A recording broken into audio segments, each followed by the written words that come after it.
সমর্থনের কারণে বিএনপি সেদিন সক্ষম। আমরা কোন শর্ত দেই যে আমাদেরকে একজন দুইজন মন্ত্রী দেন, 5-7টা মহিলা এমপি দেন, এই ডিপার্টমেন্টের চেয়ারম্যান দেন, অমুক জায়গার ডিসি দেন, কোনো কিছু আমরা বলিনি।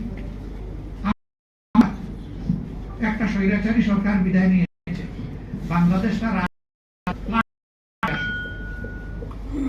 আমরা চেয়েছিলাম জনগণের অভিপ্রায়ের আলোকে একটা সরকার পরিচালিত।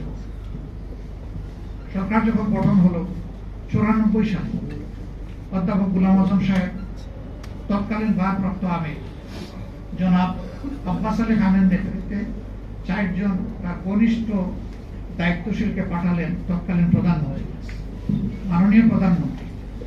দলীয় সরকারের অধীনে নির্বাচন যখন বাংলাদেশে হয়েছে, প্রমাণ হয়েছে যে মানুষ স্বস্তিকে ভোট দিতে পারে।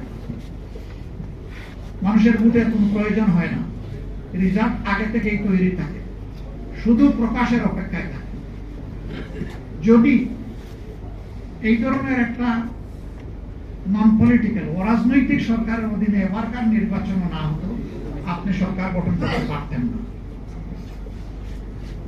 এটা প্রমাণ হয়েছে যে জনগণের ভোটের রায়ের প্রতিফলন হওয়া গেছে। এটাকে স্থায়ীভাবে সংবিধানের অংশ। বিলটা সরকারি দলের পক্ষ থেকে আনে, ক্রেডিটটা আপনারা নেন, এটার বিরোধিতা করে কেউ পার পাবে না এবং সংসদে কেউ বিরোধিতা করবে না। কারণ এইটাতে একমত হয়েই তো নির্বাচন হয়েছে। আমাকে মাফ করবেন, তিনি দুনিয়া থেকে চলে গেছেন। তিনি সেদিন বলেছিলেন, খান সাহেব আপনি আমার ঠিক, অন্য কিছু থাকে। তখন আব্বাস আলী খান সাহেব বলেছিলেন যে আপনি আমাকে এই মর্যাদা দিয়েছেন, আমি কৃতজ্ঞ, আমি অন্য কোনো দায়িত্ব নিয়ে আজকে আসিনি। তবে যেহেতু আপনি একটা মর্যাদা দিয়েছেন, সেই অভিজ্ঞতার জায়গা থেকে এতটুকু বলতে পারি, এই দাবিটা একদিন বাংলাদেশে বাস্তবায়িত হবে। এটা আপনার হাতে হবে না কার হাতে হবে আমি জানি না। এটা কি খুব সহজে হবে নাকি অনেক পানি গুলা করে হবে এটাও আমি জানি, কিন্তু ইনশাআল্লাহ এটা হবে। আমরা একটা বিল করে সাবমিট করব, সেই বিলটা আলোচনায় আসবে। 5 বছরের মেয়াদ শেষ হলো, এইভাবে আন্দোলন শুরু হলো। আমাদের আর করার কি ছিল? এটা তো কোনো দলীয় দাবি ছিল, এটা জনগণের পক্ষে ভোটকে নিশ্চিত নিরাপদ করার জন্য এই দাবিটা ছিল। তখন তার মানেন নাই, কিন্তু আল্লাহ তাআলার বিধান, এটা পরিবর্তন হয় না।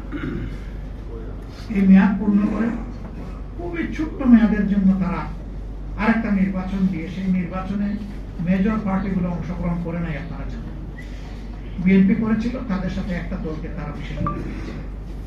কয়েকদিনের পার্লামেন্ট করে একমাত্র বিল যেটা পাশ করলেন সেটা কেয়ারটেকার সরকার। তাহলে এই বিলটা আগে করলেন। জনগণকে কেন আপনি আন্দোলনের পথে ঠেলে দিলেন? কেন এত হরতাল অবরোধের প্রয়োজন? কেন জানমালের ক্ষতি হল? কেন হাজার হাজার মামলা হল? এই পানিটা খোলা করার তো দরকার ছিল।